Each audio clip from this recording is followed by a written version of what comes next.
इति अष्टादशाध्यायः।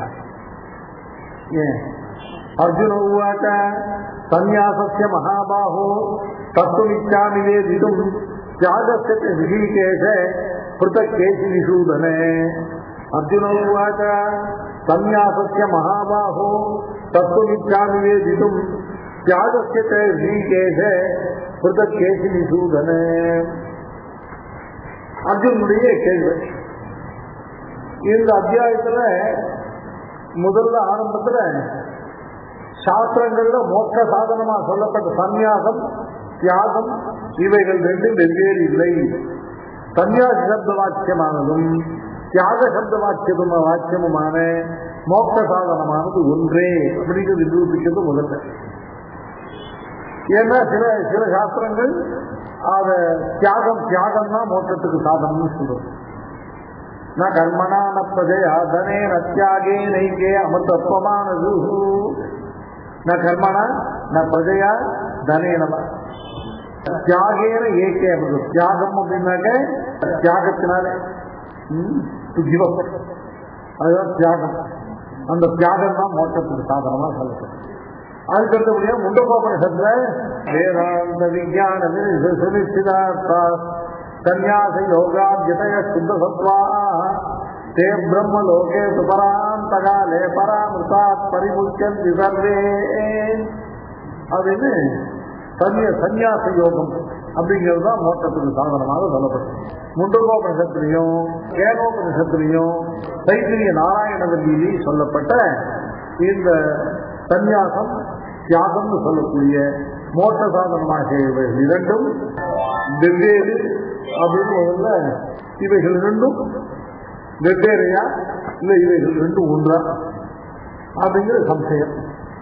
அதனால அர்ஜுனன் சந்நியாசத்தை பற்றியும் தியாகத்தை பற்றியும் தனித்தனியாக அவர்களை விஸ்தரித்து அறிந்து கொள்ள வேணும் அப்படிங்கிற தன்மையிலான அவாவை அர்ஜுனன் முதல்ல பிரச்சனமாக கேட்கிறார். அர்ஜுன உவாச்ச மகாபாகோ ரிஷிகேஷ இரண்டும் பெருமாளுக்கு சம்போதனம். ரிஷிகேஷ மகாபாகோ கிருஷ்ண பகவன் கிருஷ்ணன் சந்நியாசத்திய தத்துவம் வேதித்து நிற்காமி தியாகத்திய தத்துவம் வேதித்து நிற்காமி. இது சந்நியாசம் தியாகமும் ஒன்றல்ல வெவ்வேறு என்று புரியும்படியாக பிரதக்னா என்னத்தம் இதை தனியாகவும் அதை தனியாகவும் இவைகள் ரெண்டினுடைய தத்துவத்தை அகம் வேதித்து நிற்காமி. சந்நியாசத்திய தத்துவம் வேதித்து நிற்காமி பிரதக் தியாகத்திய தத்துவம் வேதித்து நிற்காமி. மகாபாகோ ரிஷிகேஷ கேசி நிஷூதன. கேசி என்கிற அசுரனை அழித்தவன். ரிஷிகேஷன்னாக்க எல்லோருடைய இந்திரியங்களையும் நியமனம் பண்ணுகிறது. மகாபாகு அப்படின்னா உதாரணமான தீவிரமான சதுர்புஜங்களோடு கூடினவன். மகாபாகோ ரிஷிகேஷ கேசி நிஷூதன சந்நியாசத்திய தத்துவம் வேதிக்கும் இச்சாமி. வேதிக்கும்னு அறிவதற்கு இச்சாமி விரும்புகிறேன். சந்நியாசத்திய சகாரம் திரும்பியும் சந்நியாசத்திய தத்துவம் வேதிக்கும் இச்சாமி. பிரதக்னா என்னதோ இரண்டையும் தனித்தனியா வேறுபடுத்தி அறிய விரும்புகிறேன். உபதேசனுடைய கிளைமாக்ஸ் நெருங்கிறது. இப்ப முதல்ல பாக்கியக்காரர் அவதாரிக்க வைக்கிறார். இந்த அத்தியாயத்துக்கு அவதாரிக்கை அதீதேன அத்தியாயத்வயேன அத்விதயே நிஸ்ரேயச சாதன பூதம் வைதிகமேவ யஜ்ஞதான தபோதானாதிகம் கர்ம ந அன்யது. வைதிகஸ்தித கர்மணः சாமானிய லட்சணம் பிரணவான்மயः தத்ர மோட்ச அத்விதய சாதனையோ பேதः தத் சப்த நிர்தேசிய அனிர்தேசியேன மோட்ச சாதனம் ச கர்ம பலாதிசந்தி விகிதம் யஜ்ஞாதிகம் ததாரம்பச்ச சத்வோத்ரேகாத் பவதி.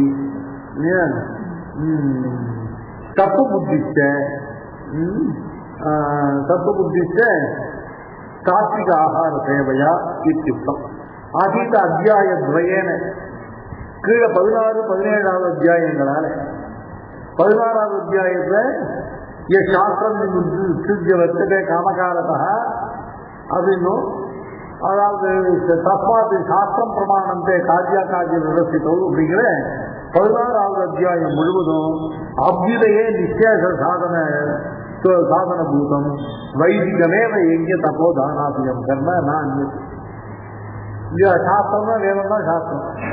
சாஸ்திரமான வேதத்தினால விகிதமான யாக தான ஹோமாதி கர்மாக்கள் இருக்கே அவைகள் தான் எங்க தபோதிய கர்ம ஏவ அபியுதய நிச்சயத சாதன பூதம். அபியுதயம் அப்படின்னாக்க லோகத்துல சாம்சாரிகமான சுக பலன்கள், நிஸ்ரேயசம்னா மோட்சம். அபியுதய நிஸ்ரேயசங்களை சாம்சாரிகமான உத்கிருஷ்டமான சுகங்களையும் மோட்சத்தையும் பலமாக கொண்டதான கர்மாக்கள் வைதிகமான வேத பிரதிபாத்தியமான சாஸ்திர பிரதிபாத்தியமான கர்மாக்களை தவிர மற்றவை அவைதிகமான கர்மாக்கள் அல்ல. அதுக்கப்புறம் வைதிக சித்த கர்மனக சாமானிய லட்சணம் பிரணவான்மைய. வைதிக கர்மாக்கள் எல்லாவற்றுக்கும் பராதிசந்தி இல்லாமல் முமுட்சு நானோடு அனுஷ்டிக்கப்படுகிற கர்மாவா இருந்தாலும் சரி, இல்ல சாமான்யமா காமிய பலமாக பலத்தை உத்தேசித்து அனுஷ்டிக்கிற காமிய பலமாக இருந்தாலும் சரி, வைதிக கர்மா என்பதற்கு பொதுவான லட்சணம் எது அப்படின்னு கேட்டாங்க பிரணவான்மையா. இல்லையா, ஓம் என்று அல்லது ஹரி ஓம் என்று ஆரம்பித்து பிரணவான்மயத்தோட பிரணவ சம்பந்தத்தோட இல்லையா கர்மாவை ஆரம்பிப்பதற்கு இது வைதிக கர்மத்துக்கு சாமானிய பொதுவான லட்சணம். பொதுவான எதற்கு பொது வைதிக கர்மா ரெண்டு விதம். ஒன்று மோட்சார்த்தம் அனுஷ்டிக்கப்படுகிற பலாபிசந்தி ரகிதமான கர்மா, இன்னொன்று சாம்சாரிக பலன்களுக்காக காமியமான பல காமனையோடு செய்யப்படுகிற கர்மா. இந்த ரெண்டு விதமான வைதிக கர்மாக்களுக்கும் பொதுவான லட்சணம் எதுன்னு கேட்டா பிரணவான்மய. அதுக்கு அடுத்தபடியா மோட்ச அபியுதய சாதனைய ஒரு பேதம். இது மோட்ச சாதனம், இது அபியுதய சாதனம் என்கிறதான பேதமானது சச்சப்தம் சச்சப்தம் இவைகள் 2 நாள் நிர்தேசிக்கப்படுகிறது. பிரணவத்துக்கு அப்புறம் அப்படின்னு மட்டும் சொன்னால் அது சச்சப்தத்தால் நிர்தேசிக்கப்படுவது, சச்சப்த சம்பந்தமாக நிர்தேசிக்கப்படுவது, முமுட்சுவினால் அனுஷ்டிக்கப்படுகிற பலாபிசந்தி ரகிதமான கர்மம் சச்சப்தம். அதுல சச்சப்தம் சச்சப்தத்தால அனுஷ்டிக்கப்படுகிற கர்மா, அதுக்கு சச்சப்தன்மயமான கர்மா, அது அபியுதய சாதனம். அபியுதயம்னாக்க சாம்சாரிக பலன்களை கொடுக்கக்கூடியதான கர்மா. யாதவர்களுடைய அபியுதயம், யாதவர்களுடையதான ஐஸ்வர்யம். பெருமாள் அவதரித்து யாதவ குலத்தை அவதரித்து யாதவ குலத்துக்கு உன்னதியை உண்டு பண்ணி யாதவ குலத்துக்கு ஐஸ்வர்யத்தை, யாதவ குலம் உயர்ந்தது, யாதவ குலம் ஐஸ்வர்யம் பெற்றது. இதனால பெருமாள் அவதரிச்சதுனால யாதவ குலம் கப்பையா இருந்தது. பெருமாள் அவதரிச்ச பிறகு அந்த குலமானது நசீருக்கு இருந்தது. இப்போ மோட்சசாதன கர்ம பலாபிசந்தி ரகிதம் விஞ்ஞாதிக்கும். இதான் மோட்சசாதனம் கர்ம. இல்லையா, மோட்சசாதனம் ஞானம் வேற, இது மோட்சசாதனம் கர்ம. மோட்சசாதனமான கர்மாவதால் மோட்சசாதனமான ஞானம் ஏற்படும். அப்புறம் அந்த ஞானத்தால மோட்சம். பலாபிசந்தி ரகிதமான கர்ம மோட்சசாதனம் கர்ம. அது பல அபிராபூதம் விஞ்ஞானிக்கும்.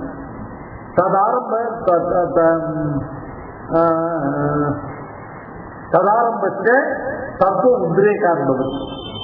ததாரம்பம் இந்த பலாபிசந்தி ரகிதமான மோட்சசாதனமான கர்மாவானது தத்துவோத்ரேகத்தினாலே நடத்தப்படும், அதனால செய்யப்படும். தத்துவ உத்ரேகம்னா தத்துவ குணத்தினுடைய மேம்பாட்டினால. அப்புறம் தத்துவ விருத்தி, தத்துவ குணத்துடைய விருத்தியினால்தான் மோட்சசாதனமான பலாபிசந்தி எந்த கர்மாவை அனுஷ்டிக்க முடியும். அந்த தத்துவ விருத்தி எப்படி உண்டாகும்னா சாத்விக ஆகார சேவையா இத்தியுக்தம்.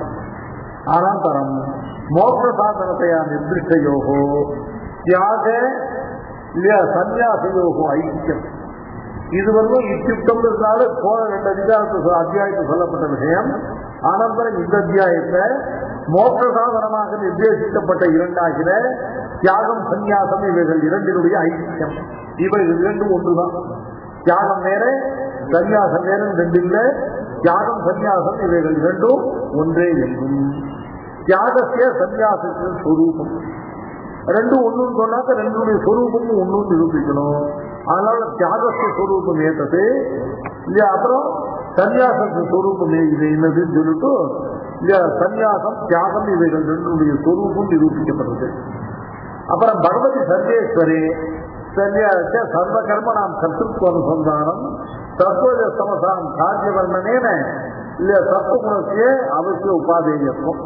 இந்த தியாகமாவது என்ன அப்படின்னு கேட்டாக்க தியாகம் அல்லது சன்னியாசமாவது என்னன்னு கேட்டா சர்வேஸ்வரனான பகவான் இல்லையா தான் அனுப்பிக்கக்கூடிய சர்வ கர்மாக்களுடையதான இல்லையா கர்த்தித்வ அனனுசந்தானம்.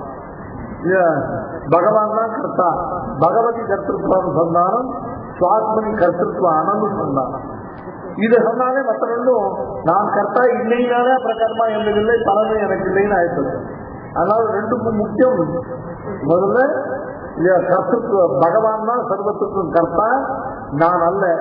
சுவாத்மனா கர்த்தித்வ அனனுசந்தானம், பகவதா கர்த்தித்வ அனுசந்தானம். சத்ர சமஸ்தான் காரியவர்ணனே இல்லையா சத்துவகுணத்தை அவசிய உபாதேயம்.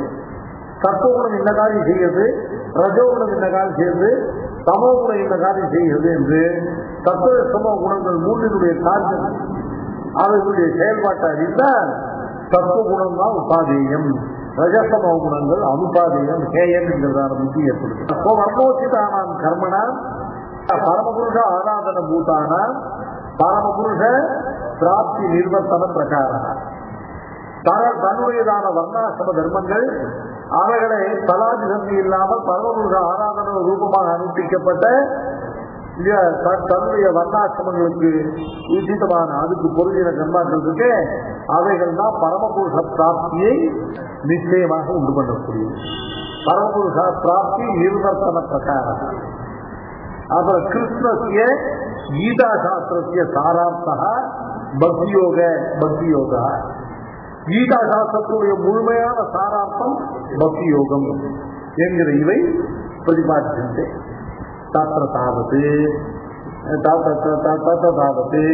தியாக சந்நியாச யோகோ பிருத்தத்துவ ஏகத்துவ நிர்ணயாய ஸ்வரூப நிர்ணயாயிட்ட அர்ஜுனா சத்தம்.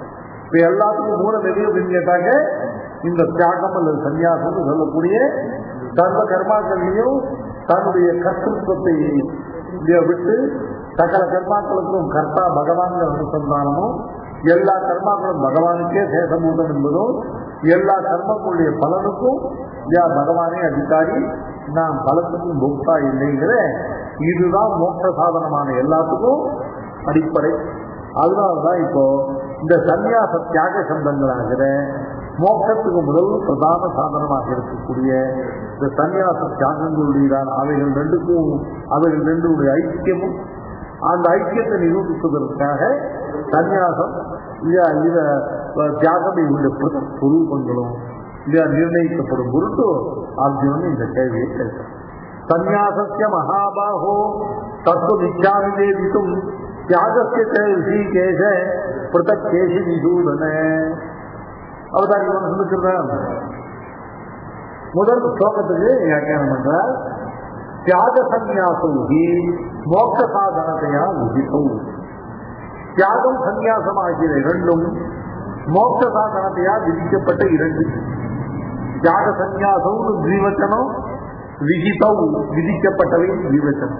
எங்க விதிச்சிருக்குன்னு கேட்டா ந கர்ம நப்பதயாதனே நத்தியாகே நைக்கே அமிர்தத்வமானது அப்படின்னு ஒரு வாக்கியம். வேதாந்த விஞ்ஞான சுனிச்சிதார்த்தா சந்நியாச யோகா ஜதய சுத்த சத்வா தே பிரம்மலோகே திபராந்த காலே பராமுதா பரிமுச்சந்தி சர்வே இத்தியாதிஷு. முதல்ல தியாகேன ஏகே அமிர்தத்வமானது. ஏகே சிலர் தியாகத்தினாலே அமிர்தத்துவமாக மோட்சத்தை அடைந்தார்கள். இன்னும் சிலரை பற்றி சொல்லும் பொழுது அவர்கள் சன்னியாச யோகா ஜிதா சுத்த சத்வாக தே பராமுதாத்தி பரிமுச்சந்தி சர்வே. இது ரெண்டுலையும் தியாகம் சன்னியாசம் இவர்களை சொல்லி அவைகள்னால மோட்சத்தை பெறுகிறார்கள். மோட்ச சாதனத்தும் சொல்லப்பட்டது. ஆசிய சன்னியாசத்திய தியாகத்திய தத்துவம் யாதார்த்தியம் இந்த சன்னியாசத்தினுடையவும் தியாகத்தினுடையவும் தத்துவம். தத்துவம்னா உள்ளது உள்ளபடியாக இதனுடைய சொரூபம் என்ன என்பதை வேதித்தான் தனித்தனியா. இதுதான் சன்னியாசத்தினுடைய சொரூபம், இதுதான் தியாகத்தினுடைய சொரூபம். இதை தனித்தனியா தெரிந்து கொண்டால்தான் அதுக்கப்புறம் ரெண்டும் ஒன்றுன்னு அறியணும். அயமதிப்பிராய கிமேதோ சன்னியாச தியாக சப்தோ பிருதகர்த்தோ உத ஏகார்த்தாலே. சன்னியாசம் தியாகம் என்கிற இரண்டும் வெவ்வேறு பொருளை உடையவையா, வெவ்வேறு பதார்த்தங்களா, இல்ல ஒரே பதார்த்தமா? ஏதா பிருதகர்த்தம் ததா அனையோகு பிருதத்வேன ஸ்வரூபம் நிரூபித்தாமி. ஏகத்வேன தस्य ஸ்வரூபம் வக்தவ்யம். இரண்டும் வெவ்வேறாக இருந்தால் அப்புறம் ரெண்டையும் பிதற்கும். இரண்டும் ஒன்று என்று அறிவதற்கும் முதல்ல ரெண்டு சொரூபத்தை அறிந்தால்தான் ரெண்டும் ஒன்றும் சொல்ல முடியும். அதனால இவைகளுடைய ஏக்கத்தை அறிவதற்கோ இவைகளுடைய பிதத்துவத்தை அறிவதற்கோ ரெண்டுமே இவைகளுடைய சொரூபத்தை தனித்தனியாக அறிய வேண்டியிருக்கிறபடியால எனக்கு அந்த பிரகாரமாக அருளி செய்ய வேண்டும். மகாபாகோ கிருஷிகேஷ கேசி சூதன சன்னியாசச்ச தியாகஸ்ய தத்துவம் பிருத்தக் வேதித்து இஷ்டானம். பிருத்தக்னா அவைகளுடைய சொரூபத்தை தனித்தனியாக அறிய இருக்கிறது. தனித்தனியாக அறிந்த பிறகு இரண்டும் ஒன்று என்றா இல்ல ரெண்டும் வெவ்வேறு என்றோ எப்படி சிந்திக்கிறது பார்க்கணும். அர்ஜுனவாச்ச சன்னியாசஸ்ய மகாபாஹோ தத்துவம் இச்சா நிவேதித்தும் தியாகஸ்ய கிருஷிகேஷ பிருத்தக் கேசி நிசூதன.